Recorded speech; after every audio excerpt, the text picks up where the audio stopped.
behind me, and a lot of these books I feel like are wonderful spring reads.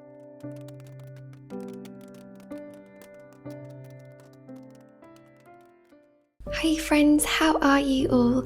I hope you're doing well and welcome back to my channel, or welcome if you're new here. My name is Ahya and I'm a children's book illustrator who also loves reading. I can't believe we're already in March and that spring is just around the corner. We've had a glorious week of sunshine in London after a really cold and stormy winter, and it was a bright sunny day on the day that I decided to visit Waterstones, which only further lifted up my mood. So far this year I've tried really hard not to buy any books and to read from what I already own, but my brother did gift me a Waterstones gift card for Christmas last year that I've been saving and saving, so I wanted to use it finally to celebrate coming out of a recent book slump.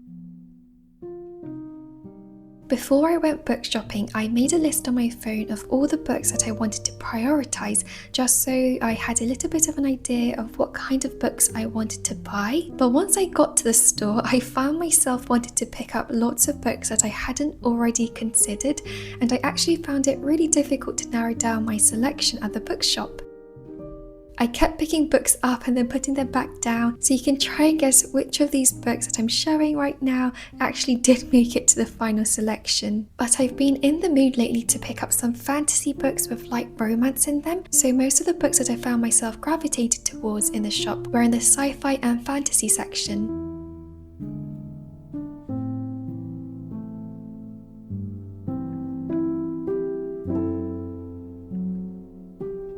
I've been coming to this particular Waterstones ever since I was a child, and I've seen it undergo so many different changes, but it holds lots of dear memories for me, and every time I visit it, it's like seeing an old friend. I love that it's still thriving, and I had such a lovely morning browsing through both new and old titles.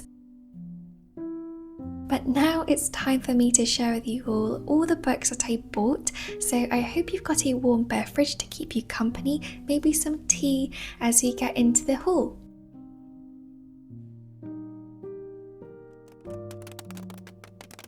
Hi friends, I'm back from my trip to Waterstones and I can't wait to share with you all the books that I picked up. I ended up actually picking up slightly more than I anticipated, but these were all books that have been on my radar for a very long time, so I'm so pleased to have bought them all today. If you watched my previous video, you'll know that I was in a really bad reading slump for a couple of weeks, and I'm finally out of that and I'm really excited to pick up some new books.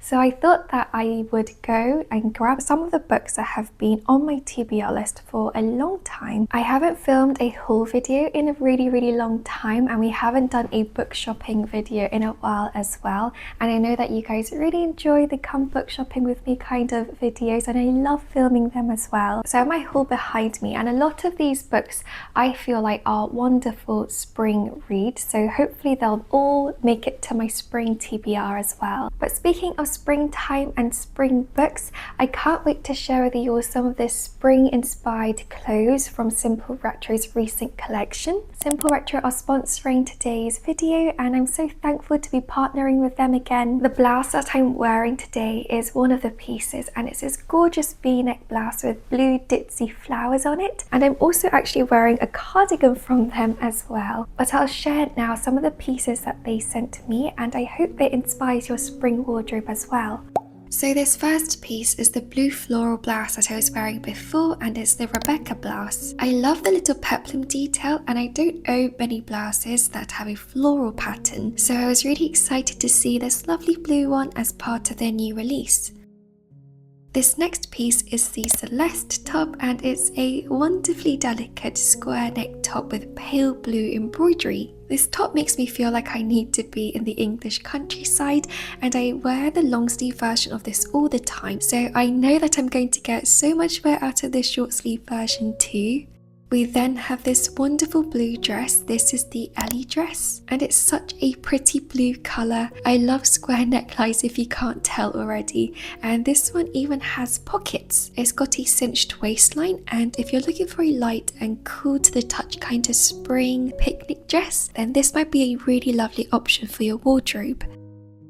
And then we have one of my favourite pieces ever from Simple Rectory, which is saying something since I love so many of their pieces. But the Evelyn dress holds such a timeless and sophisticated charm to it. I love this subtle floral Peter Pan collar, and again this also has pockets. I sometimes feel like pockets in dresses can ruin the outline of the dress, but this is completely seamless and the overall dress has such a light airiness to it. I paired it with the Una cardigan, which has cute flowers embroidered on it, and they almost look like snowflakes. I've also worn it on top of the Celeste top so that you can see it better. But those were all the pieces, and let me know which one's your favourite in the comments below.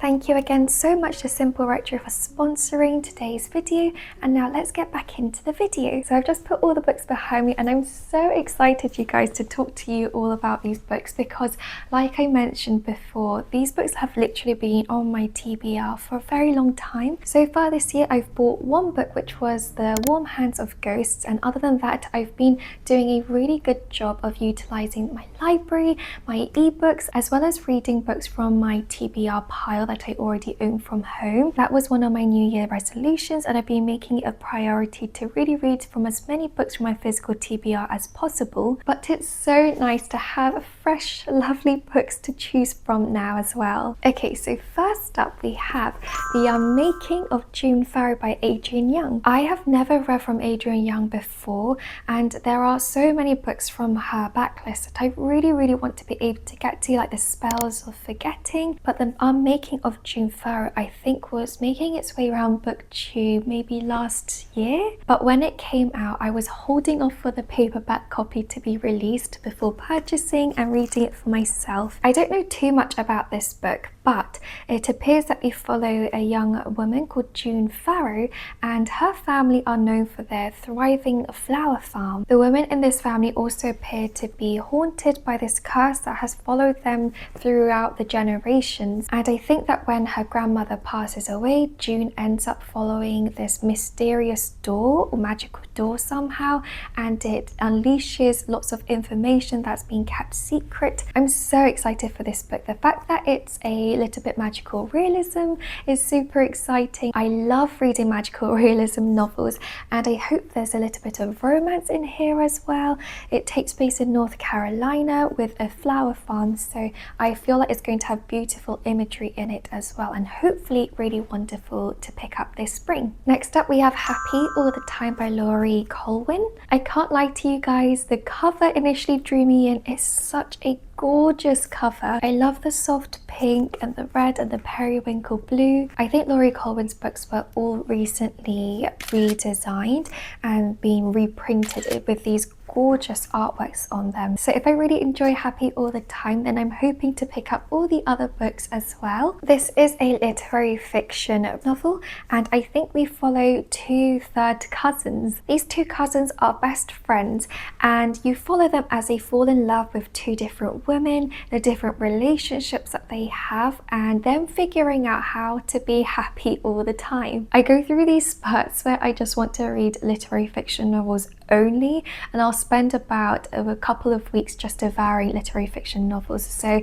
hopefully I'll pick this one up very soon, and I'm really looking forward to it. Next up is a book that I'm super excited for as well, and it's called The Convenience Store by the Sea by Sonoko Bachida. This is a Japanese fiction novel translated into English by Bruno Navasky, and this is also a stunning cover. I can't get over how beautiful and cozy and heartwarming it looks. I actually bought this book in Korea, translated into the Korean, and I intended to read that during my honeymoon over the summer period because I thought that this cover screamed really cool summer days to me, but I never ended up getting round to that. So I thought that maybe I'll read the English first and then I'll read the Korean version hopefully afterwards. I know it's a cozy fiction novel, it's a slice of life story, and this book was everywhere in Korea in the Korean bookshop, so it's very beloved by the Korean audience. This book is set in a very quaint seaside village,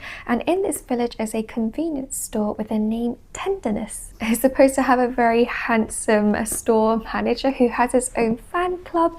The lights are supposed to be really warm in this book and with lovely food in it, lovely eccentric characters and customers who walk in through its doors. I can't wait to read this book. I feel like it's going to be such a lovely book to just have a cozy, quiet time with. But this was buy one get one half price, so of course I had to buy a different book that was also buy one get one half price, and that book was Where the Dark Stands Still by A.B. Poranek. I have heard this book pitched as a Polish folklore meets house moving castle, and I adore house moving castle and I love folklore vibes and atmospheres, so I can't imagine how magical and mystical this book is going to be like. It's set in a wood and forest, I believe. I think it's going to be slightly dark from the sounds of it, but you follow a girl called Liska who was raised in a village that was near the spirit wood, and in this village magic is considered really awful and monstrous. So when Liska herself shows signs of wielding magic